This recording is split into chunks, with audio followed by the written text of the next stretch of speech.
paper magic will survive like the heat death of the universe, and will... Oh, it's a smuggler's copter. Would you like to crew this? And then it crashes because they don't understand arithmetic. All your cards belong to me. 2 minutes into macing him in the eyeballs, I switched to pepper spray. He's like, that's all right, refreshing. And went back to the mace. Magic is dying. I'm done. Selling everything. I might be a hoarder. And yes, I don't have the crayons or glue to explain this to you right now. What, are you gonna die twice? Oil will be worthless before magic cards will. well, okay, Dr. Man. That's Mr. Dr. Professor Jason. He's gonna start the podcast. He's gonna start the podcast. Yeehaw! Howdy and welcome to another episode of Brainstorm Brewery. I'll be your conductor today, Cass Lynn, joined by my co-host, DJ Dougie Johnson, and Corbin, Deadbeat Dad Hostler. I don't know if I don't think I won out. Okay, so let's break that down. All three of those adjectives describe him, because we've done Corbin's dying on the podcast as a bit. He does beat off constantly, and he is a dad. So, like, he is a deadbeat dad. He is all three of those things. I moved to the beat, is what you were. I don't think this podcast is big enough for the both of us there, Corbs. And I, for one, am excited for Can You Guess It? Why do you sound like a Disney character that comes in at the first 10 minutes and is tiny and friendly, but turns out to be evil? Could it I'm be kind of going for like an Outlaw? old-timey prospector. Outlaw know, but- Thunder Junction, perhaps? No, I'm thinking Fallout. And aren't there like cowpokes and Fallout on the settlements? I've never played one of them games. Me neither. Me neither. Okay. But I think you'd fit right in. Something about a dog. There's a dog in a bottle cap, and I hear there's nuclear radiation. We got that here. Nuclear radiation? This podcast is radioactive. And with that, everybody, welcome into Brainstorm Brewery. If I close my eyes, I can hear Cass say mission accomplished in that voice. Nice. I actually don't have that good of a bush. I actually have a way better Obama than I have a bush, if I'm being honest. Now let me make myself clear. We here at Brainstorm Brewery. I got a freaking rough pro. Wow. Good luck with that one, man. King Yellow Hat, ready? Right here. I Gonna take this fight to them. So, how about that Magic Finance? How are we feeling about that? How are we feeling about Magic How the about Gathering it? Finance? How about that? You know? How about Chicago's this weekend. It's sold out. You're listening to this. You're either driving to Chicago or waiting for AAA on the side of the road in a blizzard near Chicago, or you're longing for the cold, icy death of Chicago. Like, there's so many things you could be doing. This feels like the new Vegas, but the opposite, in that it's winter and on the other side of the country. But it's sold out. It's way more expensive than Vegas. Is it? Like, who picked this venue? This Don't love that. This venue is like, all the hotels nearby are wildly expensive. Flying to Chicago this time of year apparently is wildly expensive. No. I know a lot of people who are like, they go to all the events, and they're just like, yeah, this would have been like a $2,000 trip for me minimum. And I'm like, Ooh, that's a lot. Yeah, that's too A much. lot more than you're looking for. I'll say that. That's a little past what I would spend on a Magic trip. That's all to say. It's like, the venue is like the hard part, 'cause it's in one of the most expensive areas in town to stay. And I'm sure it's the nicer venue, but like, Yeah, I think they said that the con sold out. As Amsterdam, I think they've been promoting as well. I don't remember if they said it was getting close, but it seemed like there's a lot of hype around it, as you would expect for the first Magic Con of the year. We get to see how they take what they've learned last year, improve it, make the experience better for people who, as Cass laid out, are spending a lot of money to be there. Brainstorm Brewery, as you know, a podcast famous for not lying to you to win a game of Magic. okay. So I somehow, maybe it's a good thing, I apparently have everybody blocked on Twitter to the point where I don't know what the origin story of this discourse is. I saw that there was a little trickle in of something lying in an EDH game, something time twister. So let me ask you a question, DJ. What does the C in CEDH stand for? If you could just illuminate that for me. I believe it stands for competitive. All right. Now let's say you were playing in a competitive tournament, not a CEDH tournament, a competitive tournament with thousands of dollars on the line. Okay. And you ask your opponent, hey bud, do you have a Force of Will in your hand? Is my spell safe to cast? And they say, no. You cast your spell and it gets Force of Willed. Are you the dipshit or are they an asshole? Now, let's say you're playing a CEDH game with a Time Twister on the line, and you say, hey, I'm not going to combo kill you all if you let this resolve. It's fine. And 3 schmucks believe you? That's fooling you 3 times. That's shame on you and your mother. Lying in a game of CEDH is not cheating. It's, at best, going to be bad for your reputation so you can't lie again in the future. But, like, No one's what are going to we remember doing? who it was, man. What are we doing here? Are we playing CEDH or are we playing like Happy Feelings Fun Time? I built a CEDH deck and I enjoy playing games with my friends because we're all spikes and we're all sickos and we don't really play for stakes because like it just doesn't work when you play for stakes. But the moment like people who have never played a game of CEDH in their life, they think they put like a Jeweled Lotus in their theme deck and it's a CEDH deck. Yep. And they're like, this is not in the spirit of Commander. What are we doing here, guys? Like, honesty, the gathering is the most important thing. Why are we doing this? And it's like, you know what? Are we playing a competitive game or not? And you know what? If you're not, that's great. I think if you're that casual game, you're an asshole. Your friends should scorn you. If we're playing a competitive game, we're playing a competitive game. CEDH tournaments are a joke, and that's why they're always going to be a joke to me. If you have a problem with it, get in the comments. Woo! Look Go at on the that. YouTube video. Love that rant. Get in the comments. Get things Excellent fired monologue. off right. I am here for it. So I don't know if you're the imposter. Is it wrong to tell people that you're a crewmate? Are we playing a You social would- deduction game? You would bring this to that space. Dude, it's so perfect though. I think the most important thing to remember in all of this is I don't care about this. I don't care about you or your format. Unbiased observer I love that. from the highest Like- of hills. I just Well, built a this new is Legacy deck tournament- today, and I'm going to go play a Legacy tournament this weekend. And it's going to be awesome. You know why? Because everybody has agreed to what we're doing. In Commander, there's like this kayfabe. Like, we're all just supposed to accept that we're like happy friends fun time even when we're trying to play for a Time Twister. There's like $4,000 on the line. It's a very interesting dynamic. It's why competitive EDH seemed like maybe not a thing from the beginning to a lot of people. I have it's like maybe a slightly different take. Basically, the reason none of us like CEDH because look, if you say to me, "We're going to play Commander, but everyone's going to try to win the game, and that's okay," like that sounds good to me. I'm into that.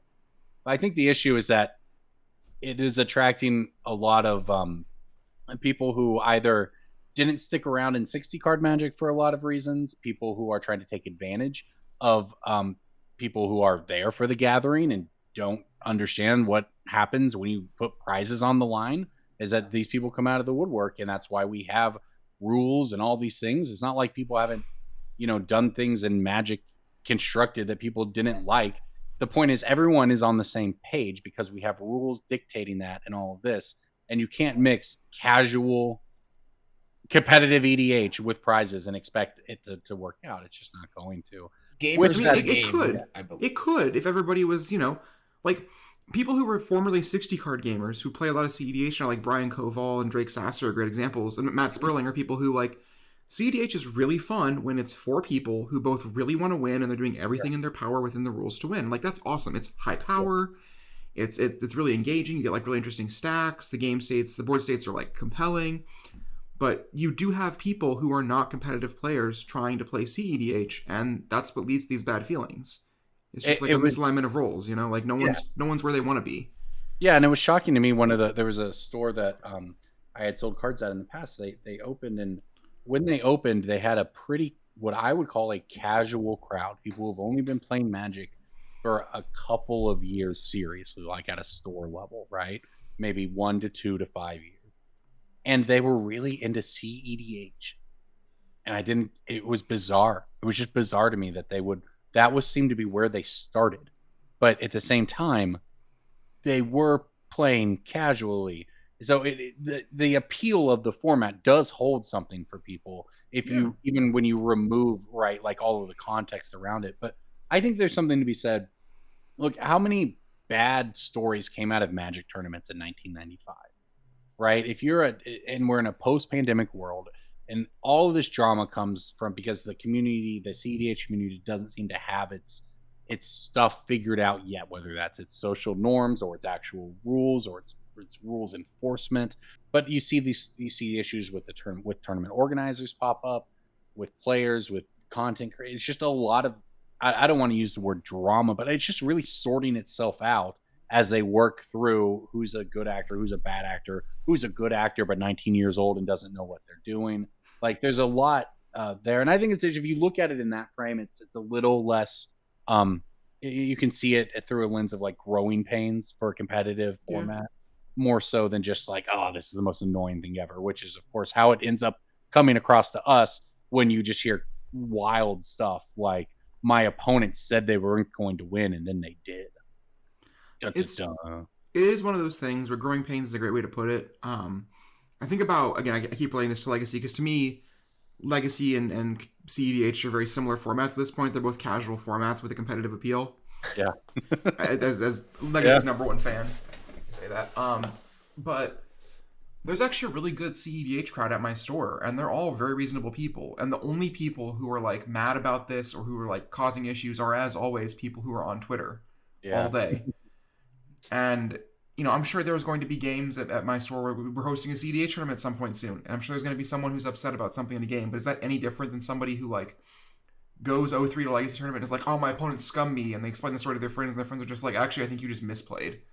Like, it's all the same stuff. And I think CEDH treating itself as something different and something so unique. It is unique in certain ways, but it's not unique in those ways. Yep, very fair. All right, let's move on to another product with we want to talk about the Sheldon Menery secret lair that they are releasing. Just want to shout out that this product exists. The proceeds are going to benefit the American Cancer Society. It exists. This is, of course, Sheldon, the godfather of EDH.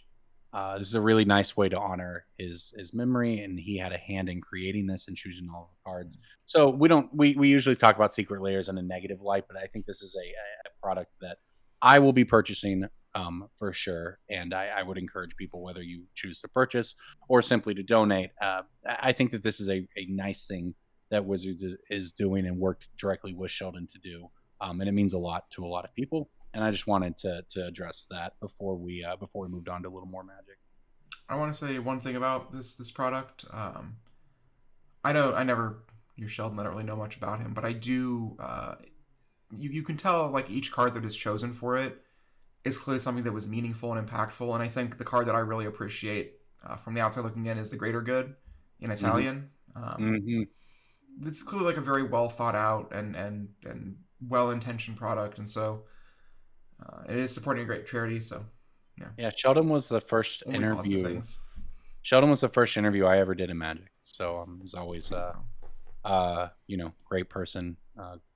Great. I don't know if mentor is the right word, but really, really was good to us. The other thing coming out now is by the time you hear this episode, of course, we're going to be deep into the Fallout previews. We are all soon to be irradiated by dog meat. Does anyone know anything about Fallout? Are we all just in the dark here?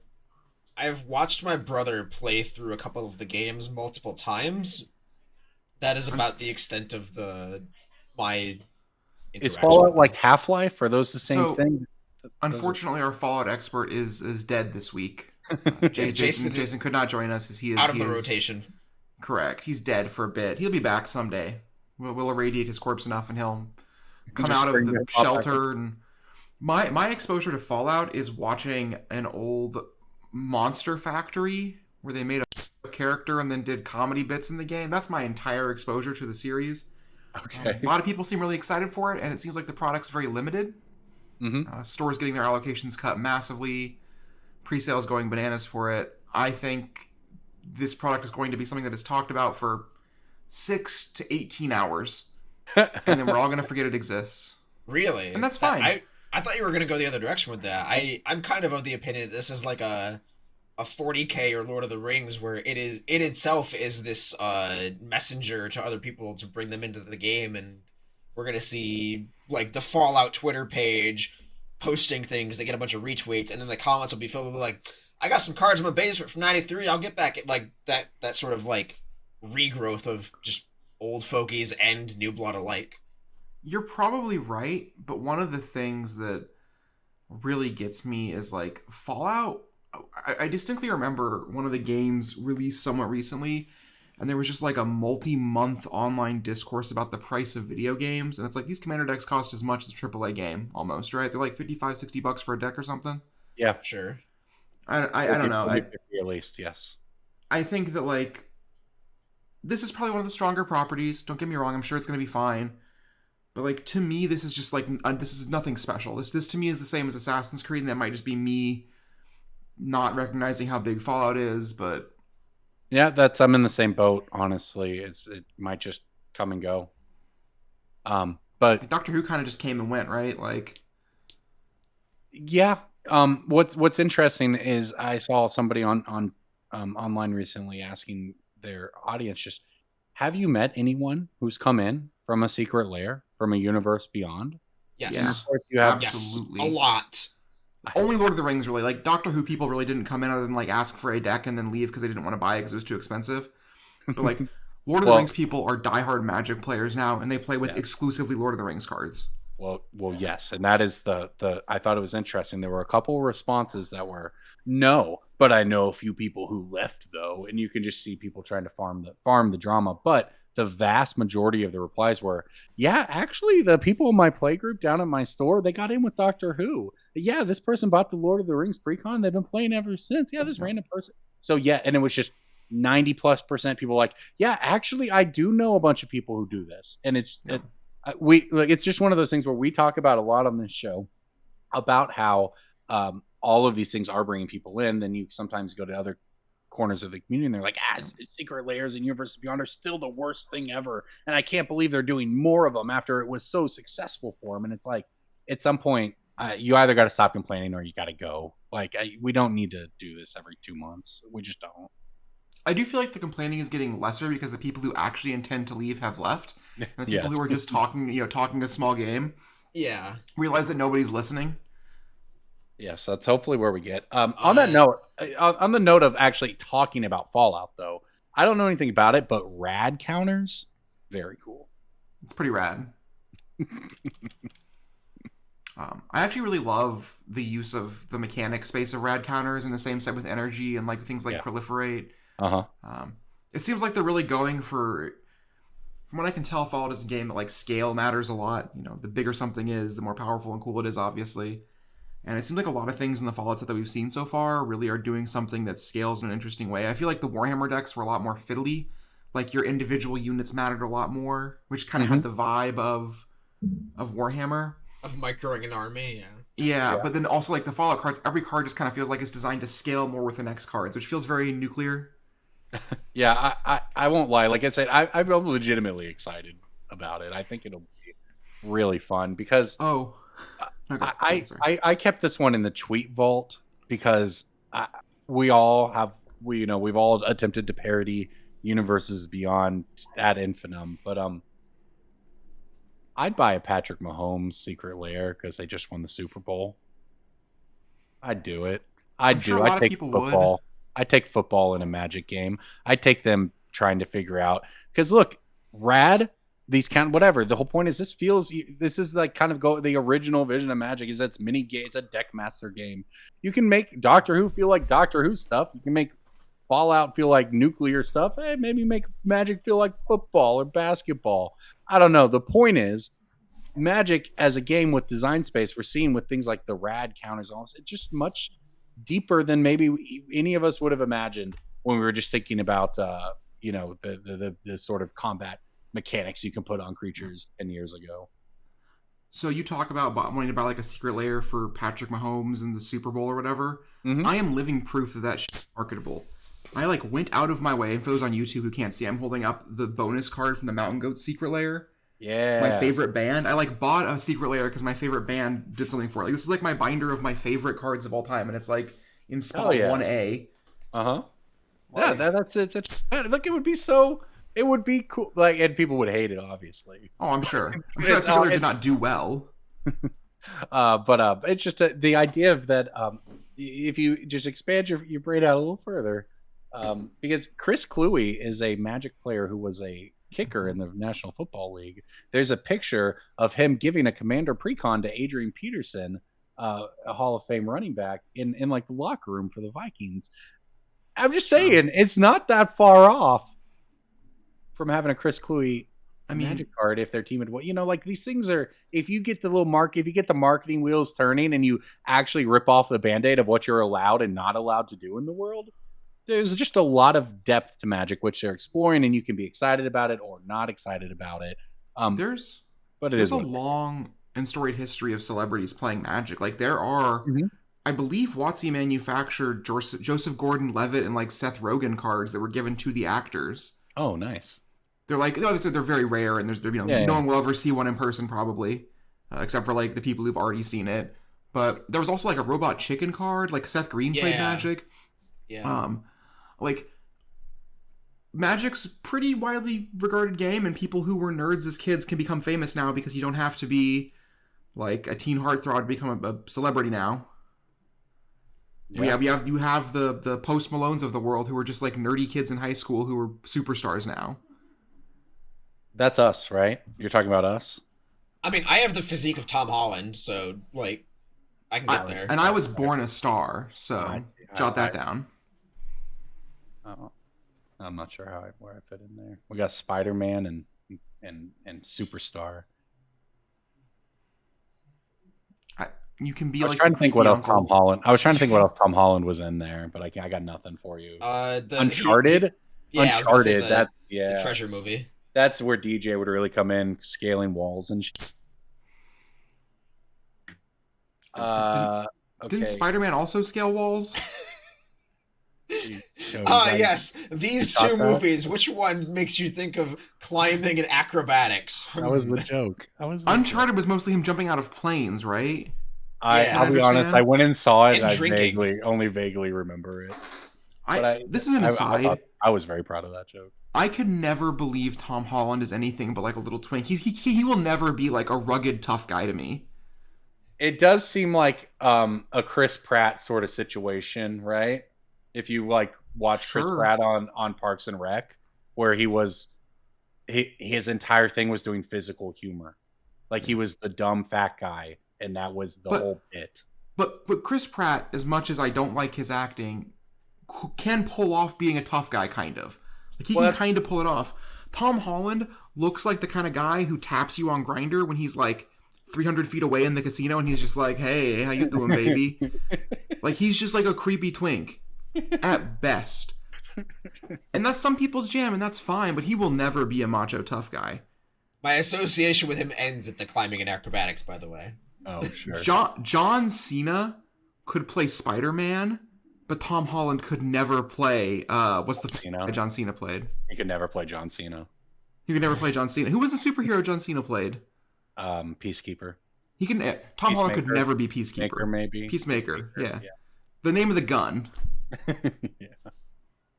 Yeah. Well, another way to become famous is to get really good at this next game we're going to play called Breaking Bulk. That is how I shot to prominence. It's true. Breaking Bulk time. Breaking Bulk time. Break.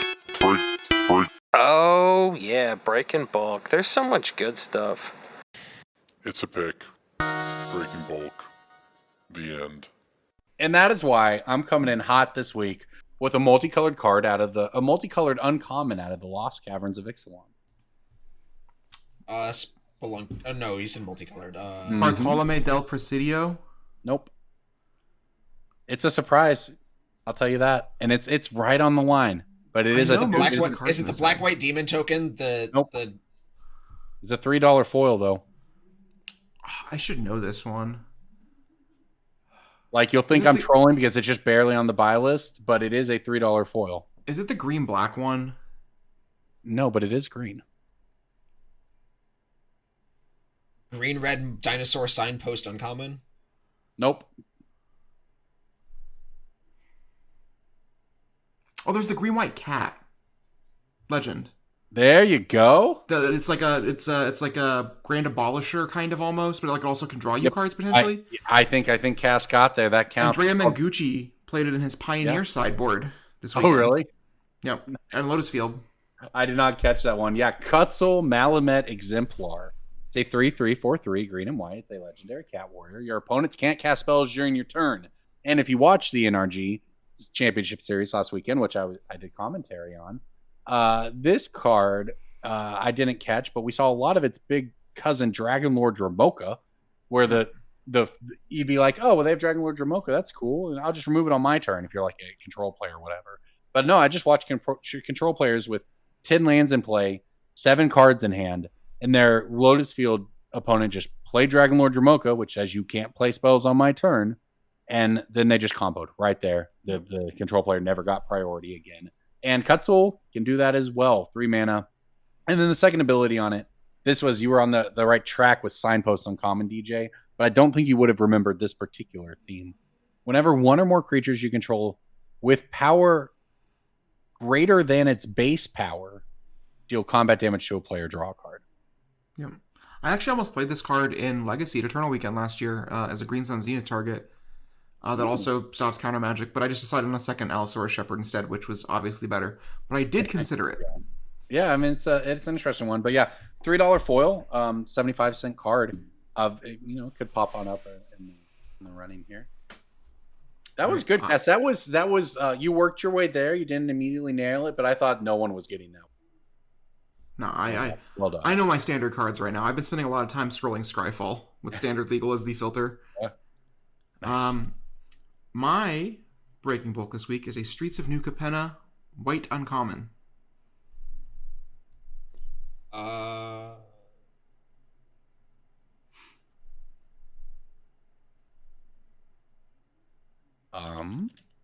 Have I stumped them already? Oh, I hear you typing, Corbin. I hear you I'm typing my pick of the week, or I'm typing my breaking bulk into the spreadsheet that all of our patrons who go to patreon.com/BSB have access to. We're not playing CEDH. Corbin. You can't lie to me.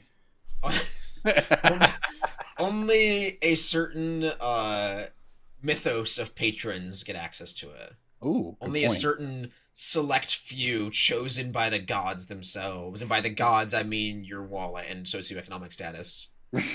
Well, we appreciate anyone who can support us at any level, which begins at as little as $1 a month.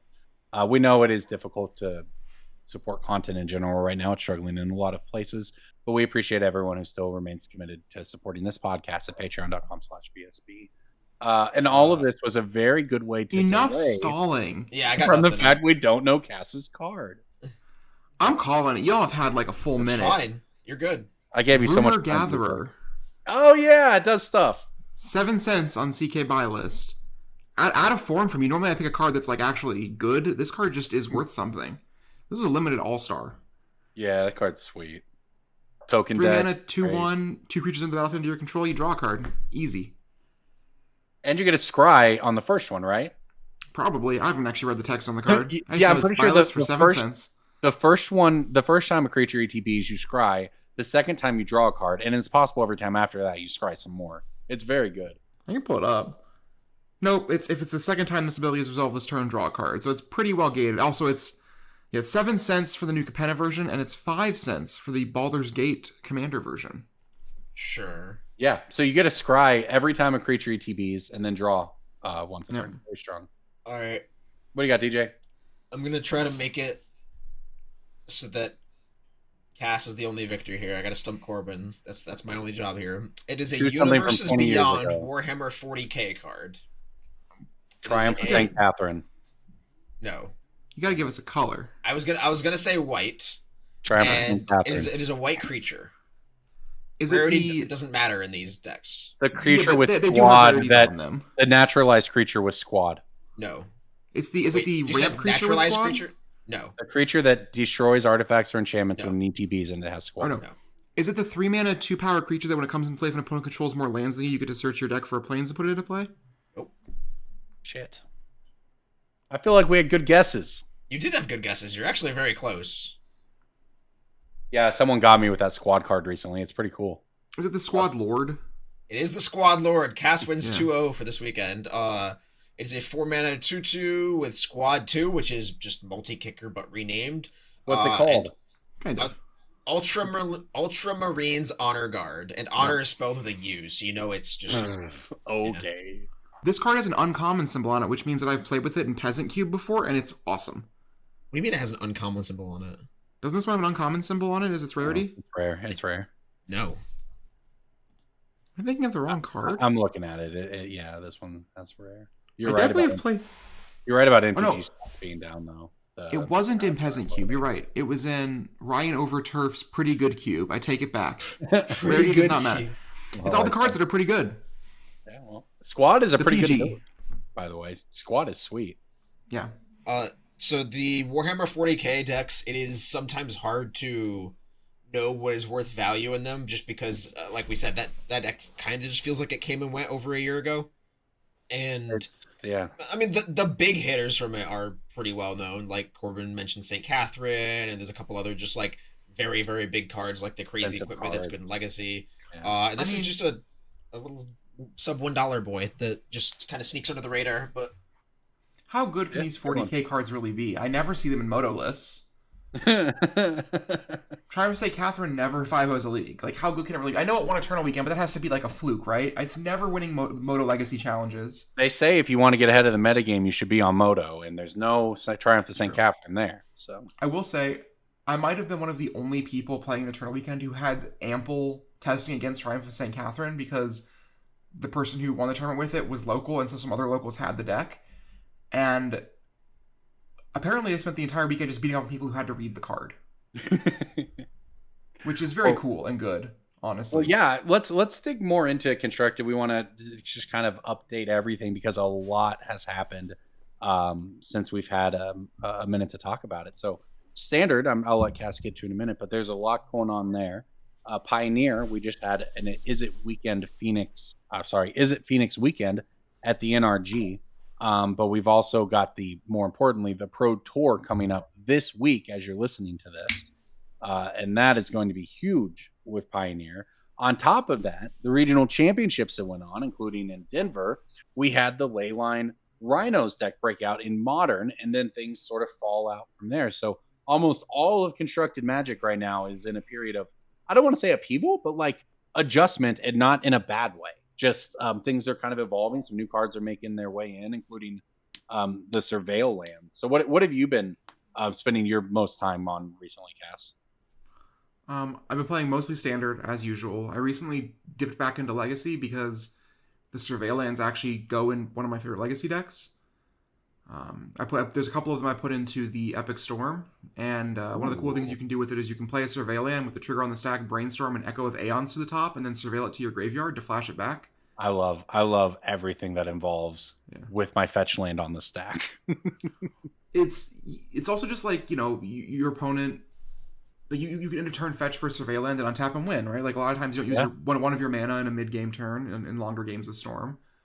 I also put one of them into the Cradle Control deck that I top for Eternal Weekend with. I've seen Yorion decks playing up to 2 of them. They provide domain for Leyline Binding for the 4-color mid-range deck. Mm-hmm. Opportunity cost on playing 1 or 2 of these is super low, and I think we're going to see a lot more of them, even in formats like Legacy. In Modern, obviously, they were huge. And funny enough, actually, during the Karlov Manor pre-release, I had a conversation with local player and player who top 16 the RC, playing blue-white control splashing red and 6, Jay Wojciechowski, who we basically just kind of kept talking up how good we thought the Surveil lands were. And then I went home and I looked at how expensive they were, and they were like between $1 and $3. Yeah. And so I just bought a grip of them because I wanted to make sure my locals would have these cards when they were like good. I didn't think they'd get expensive, and then lo and behold, they popped off because I just talked to a good player and we used our card evaluation skills to determine that these cards were strong. Something that is underrated as a skill in Magic Finance. Especially, this is weird to say, but almost especially these days, because there's been so many standard rare land cycles over the past 4 years that if they weren't triomes, they were like $2, right? And that's just what they all have always been. For that, a lot of that, since it's been a long time since the days of like staple $15, $20 lands in standard. So it is cool to see them pop off because no one really knows. Like no one's like grinding the like spoiler to be like, ooh, this new land cycle that looks like every other land cycle is now going to be a big player. So yeah, the people who actually paid attention or clued in, like y'all were, benefited there. Also, I just got the wheels turning, right? Think about like the black, and I'm not a legacy expert, but like there's Black Red Reanimator, right? Where that's an art, where your whole thing is getting your cards into your graveyard to reanimate them. This opens up an entire new way to put cards into your graveyard, right? Instead of having to get rid of it from your own hand, like these decks could now have Fetchland Brainstorm as just like a part of a package. It's just the wheels are turning a little bit as to what they open up in Magic. It's in a weird spot where you have to cast the Brainstorm with the Surveil trigger on the stack because you can't fetch in response. Right. Yeah. Which potentially is strong. Like I do think that some Reanimator decks are going to end up playing one of these. But it's also the thing where, like in Modern, even the 4-color creativity deck that plays Persist, you can just early game if you happen to hit an Archon of Cruelty off of a Surveil land, you can win. You can just put an Archon into play on turn 2 with that, and I've seen people do it, and it's very strong. Yeah, and like you can fetch like set up, obviously. You can fetch like Triome Surveil land. Yep. When the deck would previously fetch Triome. So it's not really like necessarily changing its play pattern. It just gives it another small little angle. Yeah, they're neat, I guess they're neat is the point. So my question here, as the non-competitive player who hears all the discourse, does this push fetch lands closer to the event horizon of needing to be banned for providing too much consistency in gameplay, like patterns and all these things? I'm going to phrase this in the same way that Mark Rosewater talks about the reserve list. Fetch lands are never getting banned, and the sooner we accept that, the better. Like, okay. I mean, I have no dog in this fight. I own like 50 polluted deltas, but I like, this is not me coming at it from a vendor. This is like there's people who make these arguments all the time of like fetches, shuffling, too much consistency, gameplay time in tournaments. Now they're like, oh, these are just getting a little bit better with they provide you with scries now, and they provide you with like all these things. There's the bread and butter Magic. Both Seiju ripped the band-aid off there, in my opinion, but I would say for better or for worse, and I say that, but I know it's definitely for worse. Fetch lands will always be a part of Modern and Legacy identity, and like, I think they're like, if you ban fetch lands in Modern, the format just looks so wildly different in a way that like I don't think WotC wants to have happen. Like they want the shakeup to be because of Modern Horizons 3, 4, 5, 6, whatever they call the sets. Because like in Modern Horizons 2, they put a lot of cards in the format that were designed to bolster existing archetypes. And if you ban fetch lands at any point in that format, it's bedlam for like 3 years while people figure shit out again. They don't need to be banned. It's not going to happen. Which is like probably not what they're going for. I mean, fetch lands are banned in Pioneer for a reason, because that's the format where they don't want them to exist. And I think that's a good call. Them being a defining factor of like differentiating formats is like, I think, healthy for the game. Pioneer because you can explicitly not being a fetch land format, I think, is good. Yeah, and like they have called, I think that Pioneer is the home of delve spells that you just literally could not have legal with fetch lands. Like just anything that gives Modern and Pioneer. Because think about it, when Pioneer came out, and this was pre-pandemic, we kind of got how it was different than Modern because that was all we had. If you're someone who comes in now, both of these are sort of the same thing as an old Eternal format that's kind of somewhat incomprehensible. And cool, this one goes back 8 years or 9 years, and this one goes back 15 years. It's like all kind of the same to you at that point. So having things that make those formats unique to themselves, like a really hard line on like fetch lands, I think makes a big difference to giving them unique feels. Yeah. All right, let's move on from there. DJ is back in with it. DJ is coming in hot with some more attempts to stump us with a little game we like to call Pick the Peak. New to the show. Pick of the Peak, Corbin. It's a play on our existing game called Pick of the Week. I thought it was a reference to the Pokemon card Path to the Peak that's going to be rotating in a couple of weeks, which is very important for keeping Roblox Pokemon in check. But, go off. I didn't know any of that. I thought it was just picking the peak of when the card peaked. We were picking it, right? Like, oh, thank you so much for explaining that to me, Corbin. There's no way I could have known that. That's where I was at. JJ, can you just put like a mansplainer stamp on Corbin's webcam for the rest of the episode? Like the metal slamming, so like the stamp sound they always put on like the soul. Yeah, exactly. Mansplain. But no, DJ had a whole other level to it, I guess. Good for you, DJ. So this is a card that came out in 2017. It was a bulk rare for a year, and it's currently not a bulk rare anymore. But I'm I'm not going to get the word right, but Docent of Perfection. Docent of Perfection. Docent of Perfection is the final Delver. We had Delver of Secrets, then we had Final Shadows of iteration. Innistrad have like bigger Delver, and now we have the last evolution of the Fly that eventually turns into a big Eldrazi. It's a whole thing. It makes Delvers. It makes Delvers, yes. And this card, what do you think this card peaked at? And when? For bonus points. 750 in 2021. Corbin?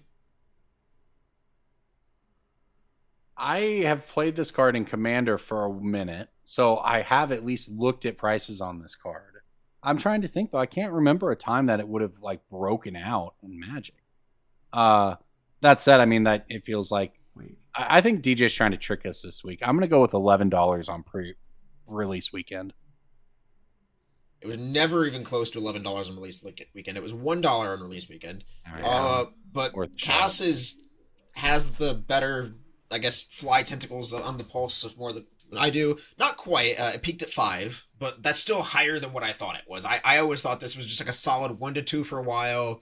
And then I was going to pick this card as my pick of the week because it has just never been reprinted ever in 6 years or something like that. And so I was just like, oh, this is a nice little double-faced card. It's got instant and sorcery synergy with some of the new Fallout stuff and some of the new Thunder Junction stuff. It's gonna fly under the radar a bit more and then spike. And then I was like, wait, what? I missed this being $5 at some point. When was this? When did it spike? You're right, 2021. You were on the money. I remember this card spiking. I think it was like wizard synergies that caused it or something. Because it makes wizard tokens, right? Insect wizards. It makes human wizards on one side, and then it makes Eldrazi on the other. Or no, it might have been. No, it still makes human wizards. You're right. It might have been Strixhaven. So it might have been Strixhaven. But I remember this card getting expensive. A little professor was like the number in my head. Yeah, this was the copy or caster copy spells set. So there's a lot of that running around. That makes sense. I played in my Keranos spell deck in Commander. It's a fun card. I thought sooner or later DJ is going to trick us and come in with something like, "Oh, you didn't. It was release weekend." No, I wouldn't do that. That doesn't count to me. It's not interesting. No, it's not good TV. All right. Well, you know what is good? I don't know about TV, but good viewing. Everything you can find at mtgstocks.com. It is where we go for all of our picks of the week and breaking bulks, where we're looking at these price graphs right now for pick of the peak. It is by far the best Magic financial resource on the internet, with prices going back more than a decade. And you can look at the prices every single day over that decade for the cards. You can also check out the premium side of the site if you want to set up custom alerts and have access to even more powerful tools. So we appreciate the support that MTG Stocks gives us. We partner with them because it is the best resource on the internet for what we do. And what we do is make some extremely good picks of the week, which are coming to you right now. Pick of the week, pick of the week, pick of the week. Time for the pick of the week. I think this has been picked before, but I don't think it's been picked in 2024. It seems reasonable to me. One day, Giada Font of Hope will be worth more than it is now. That's true. We've picked this card a couple times because it has every single white flag on it to go up in price. I mean, if this card was printed in 2011, we all would have made thousands of dollars on it, but it was printed in an era where that is not the case, and it continues to confound, but it has started to go up. I mean, it's been 2 to 3 for a very long time, and by a very long time, I mean Streets of New Capenna came out in like 3 or 4 years ago at this point. So it's crept up, and I think it will continue to go up as long as it continues to dodge reprints. It was in the Angel Secret Lair. The angels, they're just like us, but with wings or whatever stupid, awful names they give these things. Yes. But that product had a pretty limited print run. It was expensive, and not as many people knew about it, and that deck goes for a lot more now on the secondary market. And that is the only real reprint this card has had outside of, again, like promo pack or an art series card or whatever. So it has a weird special Japanese event promo that basically doesn't exist. Like, if it continues to dodge reprints, I do still have, pardon the pun, faith in this Angel. Yeah, the card is kind of everything that you want to do if you're casting Angels, and yeah. I guess the last added note that may be more copium, but the way price points break down on TCG Player, it is very easy for something to go from 3 to 5 to 7. Yeah. Much easier than it is for something to go from like bulk to 1 or 2, because the fee structure of selling on TCG Player Direct is a dead zone at the $3 mark. So what a lot of sellers will do is they will price it anything up to $2.99. It doesn't matter. You can just price all the way up to $2.99, and then your next price point is like $5 because you are making roughly the same amount or less if you price anywhere in the $3 range on TCG Direct. So you'll see a lot of things on TCG Direct go $2.99, $4.50. And so once all those $2.99 copies do get sucked out, the jump is very big, very quickly. Mm-hmm. No, that's good info. All right, I'll hop in here next. This is I don't know about this pick, but I think it's going to work out just based on the way we've seen things move. Later this year, there's going to be a Modern Pro Tour. Right now, Cabal Coffers is in Modern, and people don't realize this necessarily, but Mono Black Coffers is in fact a Modern deck. Is it the best Modern deck? No. Is it a Tier 1 Modern deck? Absolutely not. Is it an FNM level Modern deck? Yes, and people love Mono Black. So Cabal Coffers, printed in Modern Horizons 2 most recently. It's sitting at about $20, and it is definitely flirting with spiking up. Now, Cass, would you like to explain your grimace before he continues? Yeah, that deck's actually very good. Like, I think that deck has the capability of doing very well. Like, I think that the deck is like among the stronger big mana decks. It's like not tight and good. Like, obviously something has to go in the front before it gets there, but like before the Beanstalk ban, I think Coffers was like a deck that I could see winning an RC. There you go. Yeah, look, more endorsement. That's all. Yeah, it's real. Like it's a real deck. And it's one of those that will necessarily be dependent on the metagame some, but the core of it's just strong. So I'm also looking at the at Minas Morgul. That's the Lord of the Rings version of this card. I've noticed that some of the Lord of the Rings versions of basic Magic cards have started to these alt treatments have started to climb up a little bit.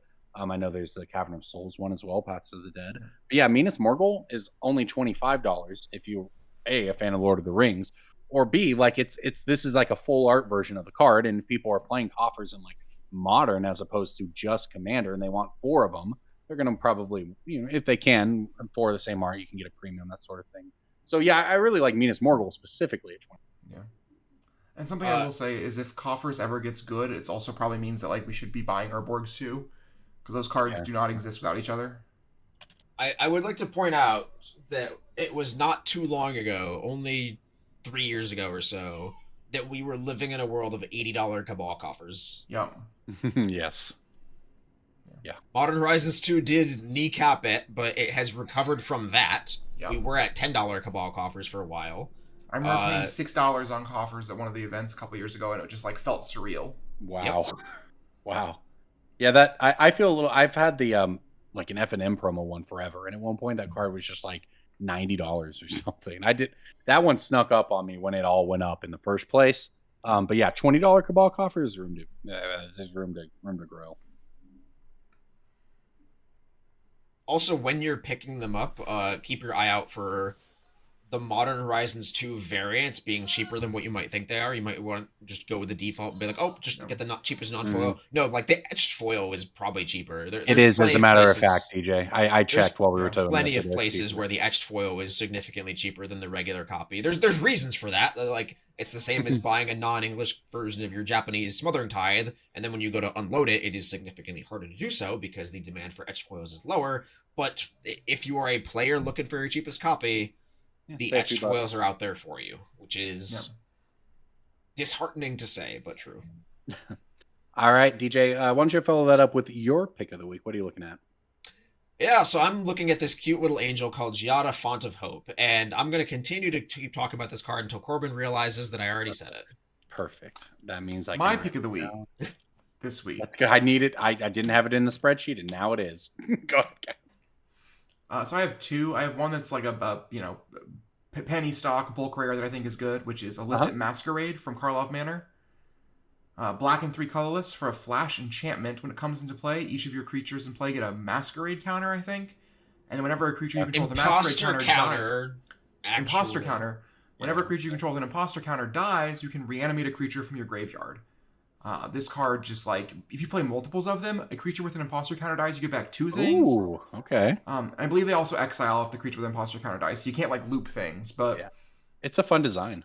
It's a bulk rare, and it might actually be standard playable. There's people who've been brewing with it with Insidious Roots, so keep your eye out for that one. Couldn't hurt to buy a couple playsets. They're literally bulk rares. My more substantial pick of the week is Eldrazi Temple. Really any version of it. We know for a fact that one of the main themes of Modern Horizons 3 is going to be Eldrazi. It's in the marketing material. And that we're going to be getting new versions of Ulamog, Kozilek, and Emrakul. That's public information. And I, for one, really like the idea of having a bunch of $1 to $2 copies of Eldrazi Temple somewhere in a box. Is this card that cheap? It sure is. It's had a lot of reprints over the years. Additionally, if you want to go for something that's a little bit more of a premium version, the Secret Lair version with the Alexi Bricklow art, that's very good. It's around $20 to $25 last I checked. And so if you want this card hasn't... Eldrazi Temple has not been $2 since 2015. Yep. That's an all-time low. Ouch. I really like the idea, personally, of buying a playset of the Secret Lairs and then just like a grip of the regular ones. If you're looking to do a little speculating. Yeah, the Secret Lair one. Yeah, I just went and did a big buy of Commander cards for all of my decks. Right, I just went through the last couple of years and faced with the option of buying an 89-cent card and paying 99-cent shipping, or buying like a $7 card version of a card that I thought was cooler because it was full art and foil, or a Secret Lair like this Eldrazi Temple. I went with paying a little more every time. So I think that you're right about the Secret Lairs in particular. So if you're wondering if there is demand for these kinds of Eldrazi cards, Ayavugan has been $40 steadily for the past 6 months. Yep. Yeah. And like, there you go. If they're going to try and make Eldrazi a modern archetype again, which we don't know if they're going to, but like Horizon sets have historically tried to revitalize old archetypes, they probably have to give it a new mana enabler, and we see what happens when Eldrazi decks have 2 mana enablers, and that's fucking scary, but also kind of exciting. Yep. One of my friends at Pro Tour of the Gatewatch actually was the one who died to turn 1 Eldrazi Mimic, turn 1 3 Eldrazi Mimics, turn 2 Reality Smasher kill you. Oh, that was such a time in Modern. What a time to be alive. All right. Well, I think that about wraps us up for this week, everybody. Thank you so much for listening to Brainstorm Brewery. Thank you, DJ and Cass, for joining me as always and your insights into the market and the current world of competitive Magic, which I have to say is pretty exciting. There's a lot going on. Looking forward to heading out to the Pro Tour after this. So everybody, if you're listening to this podcast, it's too late to pre-order your cards for the event at TOAMagic.com. But I will be in Chicago all weekend working the TOA booth. See me there. I won't be in Chicago. I'm going to be at home. enjoy the break. For sure. You worked well needed break. Yeah. All right. Well, that does it for us, everybody. Thanks for listening to Brainstorm Brewery. We'll see you next week.